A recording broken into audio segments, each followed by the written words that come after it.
Why everybody want me dead, bro? I ain't even do y'all nothing. Everybody want me paralyzed. I ain't even do y'all nothing. I'm well and I'm good. So pray to another devil. That's NBA Ben10, freshly discharged, trying to convince the internet he's fine. But listen to what he's really saying. He knows. He knows everybody's waiting for him to be broken. But here's what nobody's talking about. Don't ever come for mine. Don't play with mine, because guess what? I don't give a fuck what go on.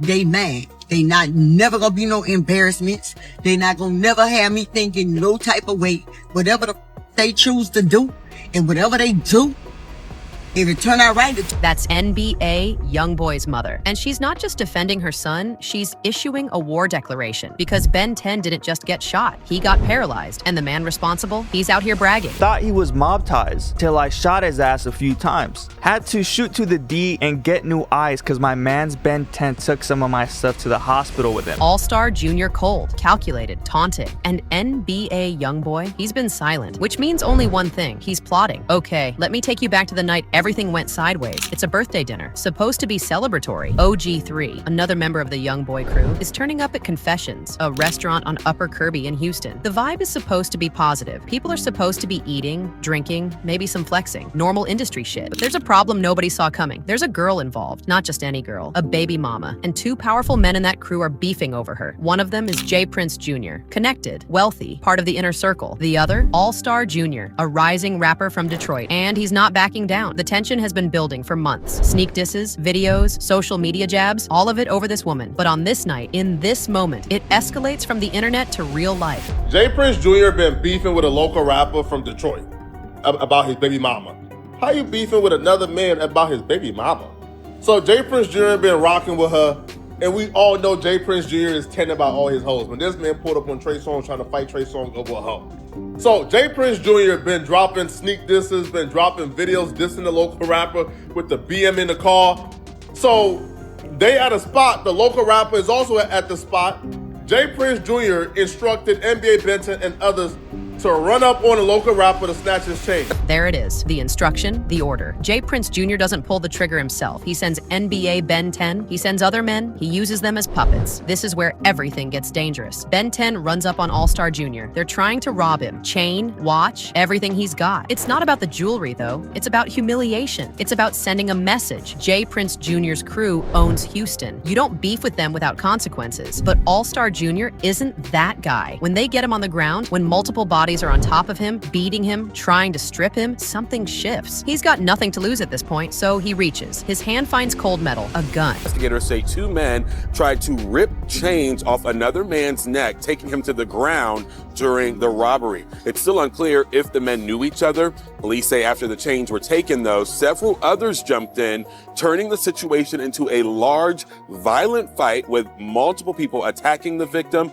moments before the victim somehow was able to pull out a gun and started shooting. And then it pops off. AllStar Jr. isn't trained. He's terrified. He's being smothered by multiple attackers. But desperation makes you dangerous. He doesn't aim, he just fires. Over and over. Ben10 takes multiple rounds, torso shots, the kind that change your life forever. Dead end. Ron, he's also hit. Extremities, lower body, multiple times. Both of them are rushed to the hospital in critical condition. And within hours, the rumors start. Ben10 might be paralyzed, but the public doesn't know how bad it actually is. Not yet. He had 2 heart attacks. He may be paralyzed from the neck down. He may have to use a wheelchair for the rest of his life. He may have to be unplugged. They're trying to keep this a secret, but reports from people like Seti Nash are saying that, like, hey, he's really bad right now. He's not in a good spot. 2 heart attacks inside the hospital. Ben10 literally died twice on that table. His team doesn't expect him to make it through the week. His mother, not seen in these transcripts but reported by sources close to the situation, is calling on Jesus, begging God, covered in her son's blood. This isn't a minor wound. This isn't a scratch. This is catastrophic. And NBA YoungBoy is watching. He's watching his right hand, the man who's been by his side, who's defended him, who's held it down through everything, potentially be reduced to a vegetable. Confined to a wheelchair for life, the rage must be unreal. But here's the thing about YoungBoy. He doesn't just get angry, he gets even. To me, it sounds like NBA YoungBoy is plotting. He's probably gonna make a very poor bad decision, similar to that of Lil Durk. It sounds like that's what's going to go down. Lil Durk. What happened to him? RICO charges, federal case, conspiracy to commit murder, decades in prison, all because he let his emotions run hot after losing someone close to him. And the parallels are screaming here. YoungBoy is surrounded by people who talk crazy, people who expect retaliation. His whole crew is known for handling their business violently. There's no sitting down and talking this through. There's no lawyers and court settlements. This is street code. Someone hurt your brother, you hurt them back. Simple as that. But before YoungBoy can even think about what he's going to do, the internet starts connecting dots that make this situation even more volatile. Because the story isn't just about a random robbery gone wrong. The story is about betrayal from within the circle.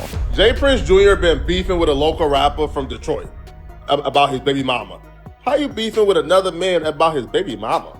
So Jay Prince Jr. been rocking with her, and we all know Jay Prince Jr. is tending about all his hoes. When this man pulled up on Trey Songz trying to fight Trey Songz over a hoe.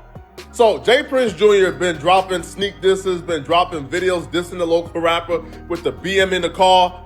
So they at a spot, the local rapper is also at the spot.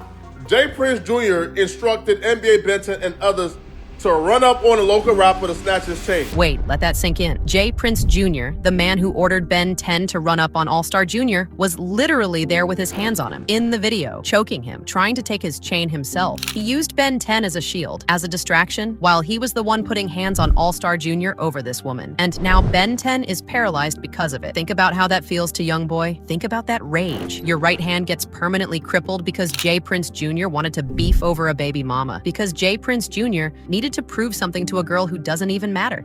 The disrespect isn't just toward AllStar Jr. anymore. It's internal. It's within the family, and the internet is screaming about it. Jay Prince Jr. posted on Instagram saying, "This internet ish is so cap. First off, I went to the restaurant by myself to meet OG3 for his birthday dinner. I didn't have not one of my guys with me, and everyone who was at the restaurant was there organically to celebrate the homie birthday. I didn't know nobody was there. I had just come from physical therapy and my aunt's birthday dinner, which is why I was dressed like that." Jay Prince Jr. is lying, and everybody knows it. The video exists. Multiple witnesses saw him there. Multiple witnesses saw him involved. He's trying to gaslight the entire internet, and it's not working. He's claiming he had nothing to do with it. He's claiming he came alone. He's claiming he would never harm a child. But the evidence says different, and worst of all, he's not even checking on Ben10. His name pops up in a statement that says, "Get Will, Ben, and Ron. Y'all stay strong." That's it. That's all he says about the man who's now in a wheelchair because of his beef. That's cold. That's calculated. That's the move of someone who knows he used Ben10 and doesn't care about the consequences. Now, AllStar Jr., the man who pulled the trigger, he's not sitting quiet. He can't. He's got a whole crew talking crazy about him. He's got Jay Prince Jr. trying to paint him as the villain in his own defense narrative. So he goes to Instagram, and he doesn't hold back. Thought he was mob ties till I shot his ass a few times. Had to shoot to the D and get new eyes cause my man's Ben10 took some of my stuff to the hospital with him. He's not apologizing. He's not playing victim. He's taunting. He's saying Ben10 thought he was tough, but he just proved he wasn't. He took his chains, his watch, his dignity, and now Ben10's in the hospital missing pieces of himself. And then he goes harder. Damn, you still running up, Kirby? You left the colon and all say you ain't know what to do when that pressure on. Now I'm literally finna show the whole world how soft you is. You've been getting hoarse for years. I'm pulling the curtain back now. Hashtag mob untied. He's literally bragging about shooting Ben10. He's celebrating it. He's calling Jay Prince Jr. soft. He's saying they thought they were mob ties, but really they're just scared kids who ran up on the wrong person. This is a declaration of war, but not just against Jay Prince Jr., against the entire YoungBoy crew. Meanwhile, Ben10 is trying to navigate the worst moment of his life. He gets discharged from the hospital eventually, and when he does, the first thing he does is try to convince the world and maybe himself that he's okay. Why everybody want me dead, bro? I ain't even do y'all nothing. Everybody want me paralyzed. I ain't even do y'all nothing. I'm well and I'm good. So pray to another devil. Listen to the anger in that. Listen to the desperation. He's sipping lean to manage the pain. He's in a wheelchair. He can't walk, but he's acting like it's nothing, like he's just chilling at home. Like the internet isn't obsessed with whether he's permanently paralyzed or not, but the wheelchair doesn't lie.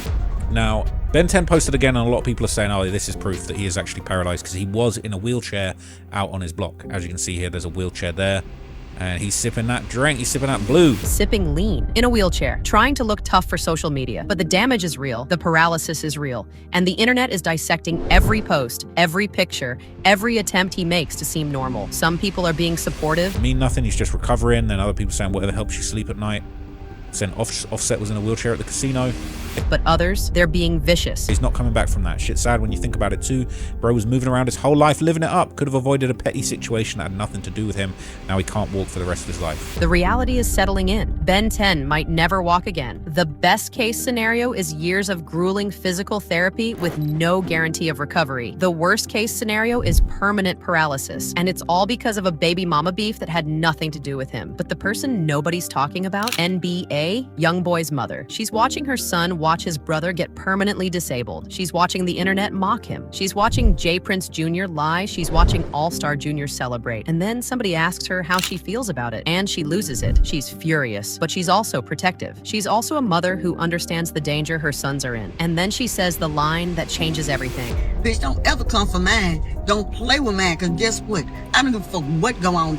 They mad. That's not just love. That's a warning. That's a mother telling the world, if you touch my sons, there will be consequences. I don't give a damn what happens. And her sons, they're hearing this. They're absorbing this. YoungBoy is hearing his mother say, they're mine, and don't play with mine. That's fuel. I love all three of them.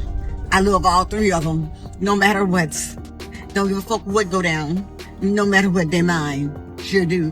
They make a bad decision, they might have to deal with that bad decision, but guess what? They're mine. She's also warning them. She's saying, make a bad decision, and yes, you're still mine, but you're going to suffer the consequences. She's the only voice of reason, the only person standing between YoungBoy and whatever dark revenge fantasy is playing in his head. But is it enough? Now, let's look at what law enforcement actually documented. Because this matters, this is the evidence that will either protect AllStar Jr. or send him to prison. So the police acknowledge AllStar Jr. was being robbed. Multiple people attacked him, they got him on the ground, he was being beaten badly, and then he got the gun. This is crucial because if AllStar Jr.'s lawyers are smart, and they probably are, they're going to argue self-defense. They're going to say, my client was being robbed and beaten. He had reasonable fear for his life. He retrieved a weapon and defended himself. That's a powerful defense. And AllStar Jr. has apparently been charged with weapons violations, not attempted murder, which means the prosecution is struggling to prove he didn't act in self-defense. I do think it's very strange that AllStar JR has been arrested on weapons charges, but not any kind of attempted murder charges, which would have made more sense. And I do think with a good lawyer, he will probably end up beating it and getting off scot-free. But so AllStar Jr. might walk free, while Ben10 is in a wheelchair for life. Think about how that destroys YoungBoy mentally. Think about the rage. AllStar Jr. could be walking out of prison in months. Ben10 could be paralyzed forever. The injustice of it, the unfairness. That's when YoungBoy stops thinking straight. That's when his mother's warning, they're mine, but they'll deal with their bad decision, becomes irrelevant to him. Because in his mind, there's only one response. And silence from someone like that, that's not peace. That's not acceptance. That's not moving on. That's plotting. Sounds like NBA YoungBoy is plotting. He's probably gonna make a very poor bad decision, similar to that of Lil Durk. It sounds like that's what's going to go down, especially because all of AllStar JR's people are talking crazy, and NBA YoungBoy is somebody who always talks crazy himself. So Lil Durk didn't talk about it. Lil Durk just acted. And now he's looking at life in prison because he let his emotions make decisions for him. YoungBoy is in the exact same position. The pressure is immense. And every day AllStar Jr. stays free, every day Ben10 sits in that wheelchair, every day J. Prince Jr. walks around Houston like nothing happened. That pressure builds. Here's what people need to understand about the ecosystem YoungBoy operates in. This isn't just about money or fame or clout. This is about folklore. This is about legend. YoungBoy has built his entire brand on being the realest, the hardest, the one who doesn't back down. His fans worship him because they believe he's about action, not just words, action. So when the internet sees Ben10 in a wheelchair, when they see AllStar Jr. bragging, when they see J. Prince Jr. lying, they're waiting to see what he's going to do. Because in that world, if you don't respond to that level of disrespect, you're soft, you're finished. And Detroit rappers, they have a different mentality. They're not playing the same game as everyone else. They're not worried about Instagram beef or industry politics. They're real street dudes who got into rap. Country, y'all think Detroit, wait, man, y'all see them, all the Cartiers and nice dressed people. Be humble when you see them. You up, man. That's how Detroit people act when they get some money. They act like Cash Doll and Eminem and Big Sean. The regular Detroit people, this is the home of grimy. Ever since Trick said, man, you know, I'm going to ease back off you. Trying to run some real whole Detroit. Well, you got to taste of what the really going on. Detroit versus everybody. That's their motto. That's their mindset. So when AllStar Jr. decided to shoot 2 members of YoungBoy's crew, he wasn't making a calculated decision. He was defending himself Detroit style. And now he's celebrating it Detroit style. He's not scared of Houston. He's not scared of the music industry. He's not scared of YoungBoy. And when retaliation comes, it's going to be ugly, because this isn't just a hip-hop beef anymore. This is Detroit versus Houston. This is street versus street. The collateral damage is going to be catastrophic. But then when it goes sideways, when Ben10 gets shot, when the situation spirals out of control, J. Prince Jr. disappears from the narrative. He puts out a statement claiming he wasn't there. He distances himself. He left Ben10 to die. And that's not a metaphor. That's the reality. Ben10 got shot multiple times. He had 2 heart attacks. His team thought he was going to die. And where was J. Prince Jr.? Where was the man who sent him on this mission? Nowhere. He was protecting himself, lying to the world, making sure his hands looked clean. And that's something YoungBoy knows. That's something that's eating at YoungBoy. His right hand, the guy who's been by his side through everything, got sacrificed by someone in his own circle. That's not just rage, that's betrayal. But the person who understands the true danger is YoungBoy's mother. She knows her son. She knows what he's capable of. She knows the environment he's in. So when she speaks, it's not just a mother defending her children. It's a warning to the entire world. They not gonna never have me thinking no type of way. Whatever they choose to do, and whatever they do, if it turn out right, it turn out right. If it turn out wrong, it turn out wrong. They still mad. It don't matter. Oh, mamas are enablers. Mama are enablers. No, mamas is the ones who push their asses out, and the mamas is the ones that got to set up there with them, and the mamas is the ones that pray for them, and that's they damn children. She's saying, yes, my sons are mine. Yes, I love them no matter what, but I can't control them. I can pray for them, I can warn them, but ultimately, if they make a dark choice, that's their burden to bear. And she's also saying something else. I know what kind of people they are. I know what they're capable of. That's a mother saying, I can't stop what's coming. And this is where we have to talk about Lil Durk, because the parallels are exact. Lil Durk lost people close to him, people he loved, people he thought he could protect. And instead of taking the legal route, instead of processing it through the system, he decided to handle it himself. He conspired, he planned. He allegedly orchestrated a murder, and now he's in federal prison. Looking at decades, his career's over. His kids are growing up without their father. His legacy is tainted, all because he let rage make the decision for him. And YoungBoy is in that exact position right now. She's trying to save him from himself. But here's what nobody's asking out loud. What if YoungBoy is already past that point? What if he's already decided? What if his silence isn't contemplation? What if it's preparation? Think about the facts. What's the logical outcome? I mean, I didn't even know much about these 2 people, and I was able to gather all this information. Imagine what the police have. The police are watching. They know YoungBoy. They know his history. They know what he's capable of. They're probably expecting him to make a move, which means if he does move, he's not just risking prison for himself. He's risking his entire operation, his crew, his family, his mother. That's the real trap here. That's the real danger. Because the law doesn't care about baby mama beef or street honor or folklore. The law cares about conspiracy, about retaliation, about turning a shooting into a pattern. If YoungBoy moves against AllStar Jr., if he orders someone to do it, if he even hints that he wants it done, that's federal. That's RICO. That's life in prison. And his mother knows this too. So where does this end up? Here's the most likely scenario. YoungBoy doesn't directly do anything. He doesn't post. He doesn't speak. He stays silent. But the message gets out anyway, through intermediaries, through street talk, through the understanding that exists between him and his crew. And then, at some point, AllStar Jr. gets caught slipping. Maybe in Detroit, maybe in Houston, maybe when he thinks he's safe, and he pays. Because in that world, silence is the deadliest threat. Silence means you're serious. Silence means you're not playing around. Silence means you've already made your decision and you're just waiting for the right moment. Meanwhile, Ben10 is still in that wheelchair, still sipping lean, still trying to convince the world he's fine, still waiting for his brother to move. And J. Prince Jr., he's probably terrified because he knows what he did. He knows he left Ben10 to die. He knows YoungBoy's watching him. Every shadow, every phone call, every message could be the prelude to something bad. That's the most dangerous situation you can be in. Not fear of retaliation, but knowledge that it's coming. And here's what makes this situation so volatile right now. AllStar Jr. is still alive. He's still free. He's still taunting. He's not hiding. He's not scared. He's out here celebrating like he just won the biggest victory of his life. That disrespect alone might be enough to push YoungBoy over the edge. Because here's the reality. This is going to get worse before it gets better. More people are going to get hurt. More people are going to go to prison. More families are going to be destroyed. More mothers are going to lose their sons. All because of a baby mama. All because of pride. All because nobody involved had the maturity or the wisdom to walk away. And the person at the center of this, the person who started it all by beefing with another man over his baby mama, is Jay Prince Jr. He's the one who sent Ben10. He's the one who got his hands dirty. He's the one who then lied about it. He's the catalyst for all of this. And when retaliation comes, he's going to be one of the first targets. YoungBoy isn't going to forget that. His mother isn't going to forget that. And Ben10, he's going to be waiting in that wheelchair for the day Jay Prince Jr.'s name comes across the news. This isn't over. This is just the beginning. The silence from YoungBoy, that's not peace. That's the calm before the storm. And when that storm comes, it's going to be catastrophic. Stay tuned, because this situation is about to explode in ways nobody can predict.